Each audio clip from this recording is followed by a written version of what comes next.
Hello viewers, আসসালামু আলাইকুম। Welcome back to Mahmuda's kitchen. শীতের এই সময়ে বাজারে নতুন আলুর সমাগম হয়েছে। যদিও দামটা একটু বেশি, তবুও আমরা যারা ভোজন রসিক তারা এই দিনে গরম গরম ভাতের সাথে নতুন আলুর ভর্তা না হলেই যেন চলে না। তাই আজকে আপনাদের সাথে শেয়ার করব নতুন আলুর দুই ধরনের ভর্তা। চলুন তাহলে শুরু করা যাক।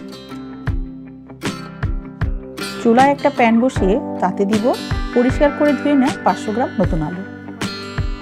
এর সাথে দিব একটা হাঁসের ডিম। এখন সেদ্ধ করার জন্য দিব পরিমাণ মতো পানি এবং সামান্য লবণ। এবারে ঢাকনা দিয়ে ঢেকে চুলার আঁচ হাই হিটে রেখে সেদ্ধ করে নিতে হবে। প্রায় 20 মিনিট পর দেখুন আলুগুলো সেদ্ধ হয়ে গিয়েছে। এখন এখান থেকে ডিমটা তুলে রেখে দিব এবং বাড়তি পানিটা ফেলে দিব। তারপর চুলার আঁচ মিডিয়াম টু লোতে রেখে আলুর পানিটা একদম শুকিয়ে নিতে হবে, তা না হলে আলু ভর্তাটা খেতে পানসে লাগবে। এই পর্যায়ে চুলায় একটা কড়াই দিয়ে তাতে দেব 2 টেবিল চামচ সরিষার তেল। তেল গরম হয়ে গিয়েছে। এবারে কিছু শুকনো মরিচ এই তেলের মধ্যে দিয়ে মুচমুচে করে ভেজে নিতে হবে। ভাজা হয়ে গিয়েছে, এখন তুলে দিব এবং সেই তেলে দিয়ে দিব পেঁয়াজ কুচি। পেঁয়াজটা লাল লাল করে ভেজে নিতে হবে।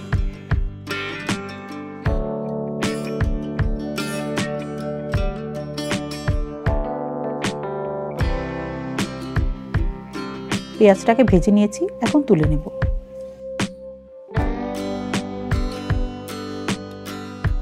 এবারে ভর্তা তৈরি করে নিব। প্রথমে তৈরি করব কাঁচা পেঁয়াজ মরিচের ভর্তা। এজন্য সেদ্ধ করা আলু থেকে অর্ধেকটা আলু নিয়ে হাতের সাহায্যে ভালোভাবে ম্যাশ করে নিতে হবে।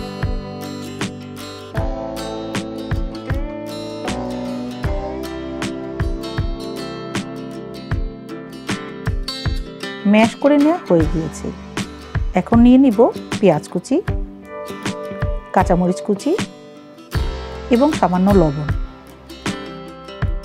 যেহেতু সেদ্ধ করার সময় লবণ দিয়েছিলাম তাই লবণটা বুঝিয়ে দিবেন। এখানে পেঁয়াজ কাঁচামরিচ ভালোভাবে ডলে নিতে হবে। মাখানোর এই পর্যায়ে দিব ধনেপাতা কুচি।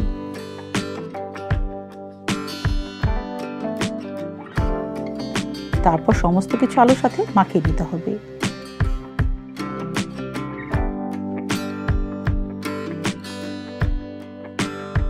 এবারে উপর থেকে সরিষার তেল দিয়ে আবার মাখিয়ে দিতে হবে।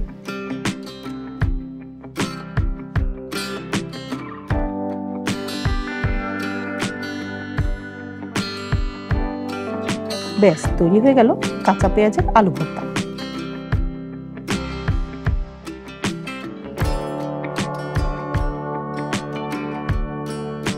এবারে বানাবো ডিম আলু ভর্তা।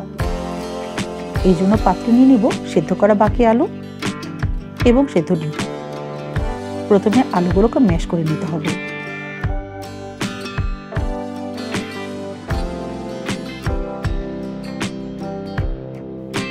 তারপর এটাকে এক পাশে রেখে দিয়ে সেদ্ধ ডিমটাও ভাঙা ভাঙা করে ম্যাশ করে নিতে হবে।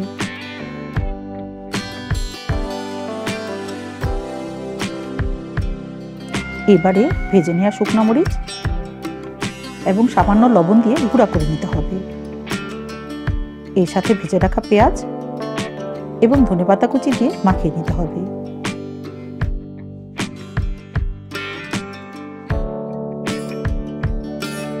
সাথে দিব আরো কিছু সরিষার তেল। আবার মাখিয়ে নিয়ে সমস্ত কিছু একসাথে মিশিয়ে নিতে হবে। ব্যাস, তৈরি হয়ে গেল ডিম আলুর ভর্তা। তো ভিউয়ার্স, তৈরি করে নিলাম সবার ফেভারিট নতুন আলুর 2 রকমের ভর্তা। এখন গরম গরম ভাতের সাথে জমিয়ে খাওয়া যাবে। আজকে এই রেসিপিটি কেমন লাগলো সেই সম্পর্কে কমেন্ট সেকশনে আপনার মূল্যবান মতামত জানাতে ভুলবেন না। আর লাইক, শেয়ার এবং সাবস্ক্রাইব করে মাহমুদাস কিচেনের সাথেই থাকুন। আল্লাহ হাফেজ।